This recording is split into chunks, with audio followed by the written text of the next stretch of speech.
Kinshasa, Lubumbashi, Matadi, Goma, Mbandaka, Bukavu, Kisangani, Mbujimai, Kenge. iWeb, l'information pour vous et avec vous En toute objectivité. À vous la parole. iWeb. Mesdames et messieurs, bienvenue à ce nouveau numéro de Top 15 qui aura un regard tourné vers l'économie nationale avec un nouveau projet, un nouveau concept, Mabele COP, qui est initié par l'un des dignes fils du pays. Eh bien, c'est quoi Mabele COP? À quoi consiste-t-il? Quels en sont ses avantages? Voilà toutes ces questions auxquelles notre invité aura à répondre. À tout à l'heure, mesdames. À tout à l'heure, messieurs. Monsieur Ali Kitenge, vous êtes notre nouvel invité de ce Top 15. D'abord, bonjour. Monsieur, bonjour. Mabele COP et votre projet, eh bien, il semble venir prolonger les temps lancés par le ministre Germain Kambinga, à l'époque ministre de l'économie nationale, dans le projet Consommons congolais. Quelles en sont les similitudes d'après vous?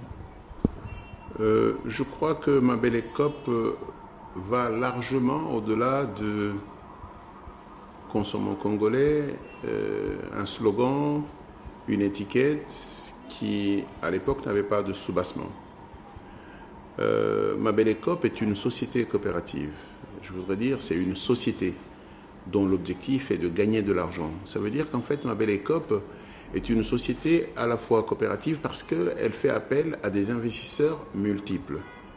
Mabele COP est née d'une entente de 500 personnes qui ont mis chacune $200 et qui a accepté de faire venir chacune 60 personnes pour investir $100 afin d'atteindre le premier palier.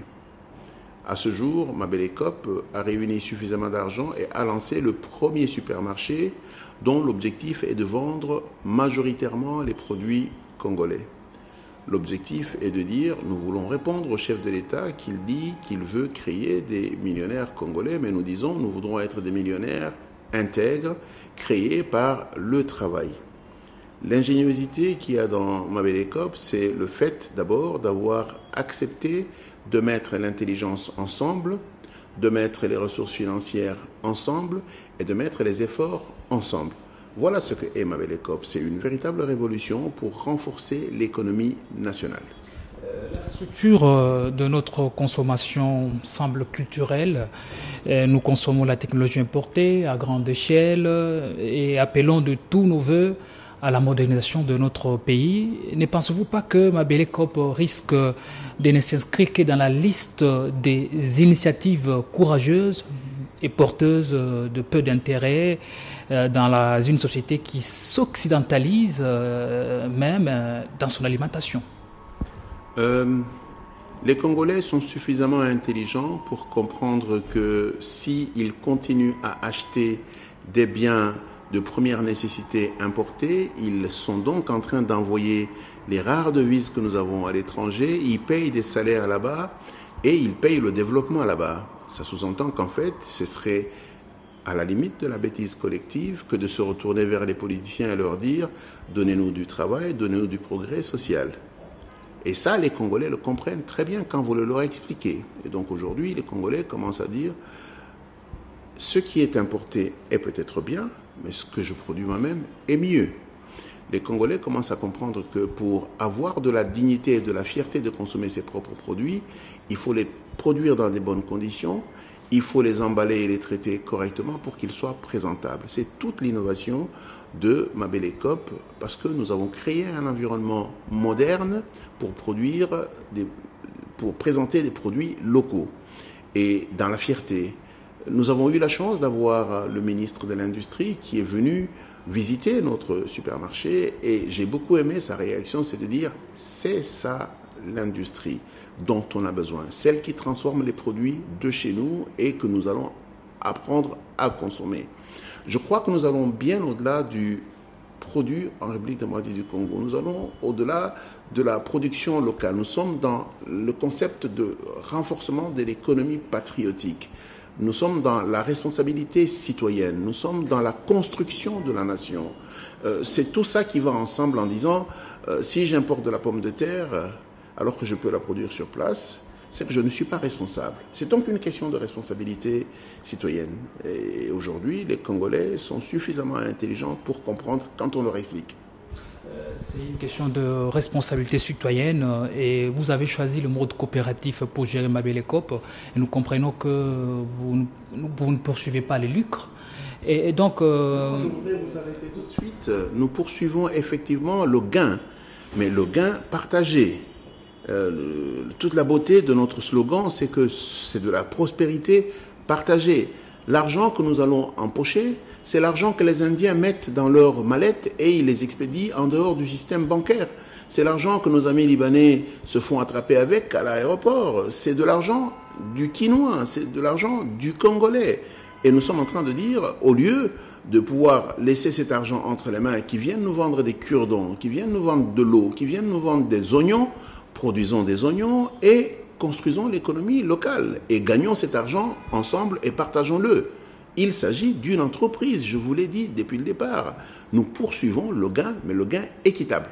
Le gain équitable. Alors, cela étant, ne pensez-vous pas que les leitmotivs isolement pris ne sont pas susceptibles de faire lever des capitaux nécessaires et faire prospérer les projets? Ne pensez-vous pas le choses de cette façon-là? Nous savons avec intelligence et pertinence ce que nous voulons faire. Notre premier palier, c'est de nous démontrer à nous-mêmes que nous sommes suffisamment engagés et c'est pour ça que nous n'avons besoin de personne pour être en mesure de lancer les 5, les 10 premiers supermarchés. Nous allons les financer seuls. Mais j'ai juste envie de vous dire que quand moi je parle au ministre de l'Industrie, il comprend l'intérêt de pousser l'activité que nous avons et c'est le cas de beaucoup d'autres ministres dont le ministre de l'économie et le ministre de l'agriculture. Mais il n'y a pas que eux. À l'heure où vous et moi on discute, l'Agence française de développement nous suit pour comprendre ce que nous faisons et voir dans quelle mesure, à l'avenir et très rapidement, ils pourraient être en mesure de nous financer. Nous avons 2 banques qui viennent nous voir en disant « Nous comprenons ce que vous faites, nous voudrons être en mesure de vous financer, et vous, et les gens qui sont dans la chaîne de valeur. » Il n'y a que dans la tête des gens comme vous qu'il y a de la difficulté à pouvoir financer ce projet. Et c'est quelque chose qu'il faudrait que vous dépassiez. C'est vrai, c'est une innovation, mais toute personne normale comprend véritablement qu'il y a là une véritable opportunité et il y a une opportunité pour les gens qui nous prêteraient de l'argent, le cas échéant, et quand on en aura besoin, et pour l'instant, ce n'est pas le cas. Et ce que je voudrais dire, c'est que les gens qui vont nous prêter de l'argent quand nous en aurons besoin, ils ne le feront pas parce qu'ils nous aiment ou par la charité, ils le feront parce qu'ils ont vu la rentabilité de cet argent. Et donc, contrairement à ce que vous dites, ce projet est rentable. Il est déjà en train d'attirer des capitaux. Nous repoussons les capitaux parce que nous avons besoin de nous assurer que nous avons maîtrisé tous les paramètres de gestion. Nous avons lancé notre 2e, notre 3e, notre 4e et que notre croissance est organique. Alors seulement, nous déciderons, si c'est nécessaire, de prendre de l'argent extérieur. Vous avez permis d'ouvrir une brèche et je pose une question beaucoup plus directe. Qui sont les fournisseurs et comment sont-ils encadrés? Songez-vous à développer votre propre label en produisant, en transformant et surtout en conditionnant par vous-même? C'est ça toute la différence entre Mabele et une entreprise qui appartiendrait à un individu ou à un petit groupe d'individus. Mabele est le consortium qui met ensemble tous les acteurs de la chaîne, des consommateurs, des transformateurs, des logisticiens, mais également des producteurs. Ils sont membres de Mabele. Ça sous-entend qu'en fait Mabele ne va pas commencer à faire ce qu'ils font. Notre objectif n'est pas de leur faire concurrence. C'est pour ça que nous avons créé ici un incubateur pour être en mesure de les renforcer, les moderniser, leur permettre de faire davantage ce qu'ils ont à faire et le faire mieux. Par exemple, nous sommes en train de travailler sur l'uniformisation de l'emballage afin de pouvoir réduire les coûts, être en mesure de pouvoir faire venir des emballages de qualité. Nous sommes en train d'aider les producteurs à acquérir des équipements plus performants pour qu'ils soient en mesure à la fois d'augmenter les quantités mais également de baisser le prix. Et donc, il n'est pas question pour nous de faire à la place de ceux qui savent le faire. Nous avons donc des fournisseurs, c'est en grande partie des producteurs locaux qui font de la transformation, et il y en a beaucoup, et vous avez quelques produits sur ma table, des échantillons, et nous avons l'avantage, et c'est toute l'innovation de Mabele, c'est que notre intelligence est mise dans un seul panier, nos moyens financiers sont mis dans le même panier et nos efforts sont mis dans le même panier. Ça sous-entend qu'en fait, il y a des choses que les gens ne connaissaient pas parce qu'ils étaient isolés, mais qu'ils apprennent parce qu'ils s'approchent des autres. Notre force est dans la force de chaque individu qui est renforcée par la communauté. Et donc, nous voulons dire encore une fois que nous sommes là pour générer de l'argent, mais ensemble. Il pourra arriver que nous ayons des produits qui sont marque Mabélé. Ça voudra dire qu'à un moment donné, nous pourrons être en mesure de produire chez un de nos partenaires et nous pourrons en ce moment-là donner la marque Mabélé. Il n'est pas, en tout cas en ce moment, encore l'idée de pouvoir devenir le propre producteur de ce que nous faisons. Ce serait une concurrence déloyale vis-à-vis des gens que nous pensons vouloir développer, à qui nous avons promis du développement. Si nous vous comprenons bien, vous offrez un cadre assaini aux consommateurs qui peuvent acheter en surface ce qu'ils achètent au parterre, justement, et des conditions que nous connaissons. Seulement l'affaire de Wanzé a un ancrage culturel, ça vous le savez pertinemment bien, si lointain que seuls les prix extrêmement concurrentiels peuvent créer la balance. Alors, la question est de savoir qu'en est-il de vos politiques des prix tenant compte des investissements? Deux choses importantes. La première, une tare que l'on a tendance à présenter comme étant une tare culturelle. La réponse est que non. Regardez très bien, et les Indiens l'ont compris mieux que nous. Il s'étale sur la ville et 99,9% des gens qui entrent dans ces supermarchés, c'est des Congolais. Ça veut dire qu'en fait, les Congolais aspirent à mieux, à plus de dignité. Il faut juste les encourager et leur mettre des entités de proximité. Et il faut leur vendre ce dont ils ont besoin, conditionner, préparer correctement. Et il faut simplement leur dire qu'ils ont droit à ce qui est bien. Vous avez tendance à penser que parce que c'est dans un supermarché, c'est nécessairement plus cher. Il y a dans cette ville un supermarché qui dit, il cite le nom de supermarché, il dit « au prix du grand marché ». C'est leur slogan. Ça sous-entend qu'en fait, ils prennent exactement les mêmes produits, ils les mettent dans des conditions correctes et ils les vendent au prix normal. Aujourd'hui, comme vous le savez très bien, ce qui tient un supermarché, c'est la rotation. Nous, on travaille sur toute la chaîne. On a appris à renforcer nos fournisseurs pour qu'ils soient en mesure de réduire leurs coûts, qu'ils soient en mesure de nous donner des produits qui nous permettent de vendre correctement. J'ai juste envie de vous dire que la plupart des marchandises que nous avons dans les supermarchés sont moins chères que les gens qui les vendent au marché et par terre. C'est juste une question d'intelligence. Vous pensez conquérir toute la RDC avec ce projet Mabélé Coop? Notre premier objectif, c'est de conquérir la ville de Kinshasa, dans laquelle nous désirons faire 50 supermarchés au plus près des Kinois. C'est ça notre premier objectif. Mais lors de notre développement, il y a une ville qui s'appelle Lubumbashi, avec une université qui s'appelle la Grande École de la Gouvernance économique et politique, qui s'est approchée de nous en disant « nous voudrons assurer le leadership du même concept à Lubumbashi ». Il y a dans une ville qui s'appelle Pointe-Noire un groupe d'hommes d'affaires qui nous ont suivis par Internet le jour où nous avons lancé le supermarché, qui ne jurent plus que par Mabélé. Ils veulent absolument dupliquer Mabélé à Pointe-Noire.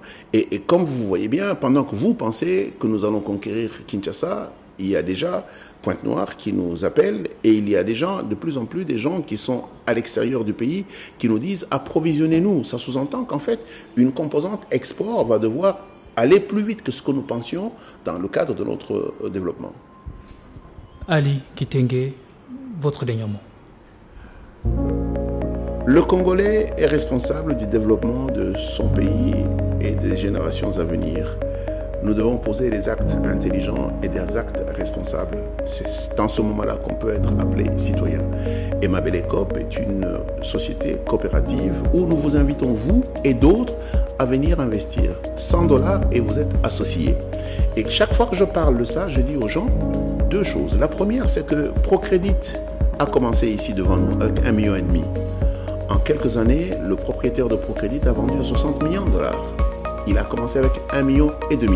On appelle ça la capitalisation. Il y a un deuxième exemple, c'est le FPM, le Fonds de promotion de la microfinance. Ils ont commencé avec moins de 50 000 $ ici. En 7 ans, aujourd'hui, ils valent 57,5 millions. Ça s'est passé ici. Investir est la seule chose qu'il faut faire si on désire gagner dans le temps. C'est différent de dépenser. Et malheureusement, le Congolais se conduit en consommateur et c'est pour ça que nous avons une économie extravertie. Si nous désirons avancer, il faut que les citoyens comprennent. Mais il va falloir aussi que le gouvernement comprenne qu'il y a une conjonction à mettre en place. Et la crise de la pandémie du Covid-19 nous a quand même instruit de manière assez claire que quand chaque pays se referme sur lui-même, vous êtes la dernière priorité qu'un pays peut vous donner. Et donc, ce n'est pas très raisonnable de notre part de penser qu'on peut rester une économie extravertie et qu'on peut dépendre de l'extérieur, y compris pour manger. Merci de votre disponibilité à ces numéros Top 15. C'est à moi de vous remercier. Merci. Merci pour votre aimable attention. À très bientôt pour un prochain numéro de Top 15. iWeb.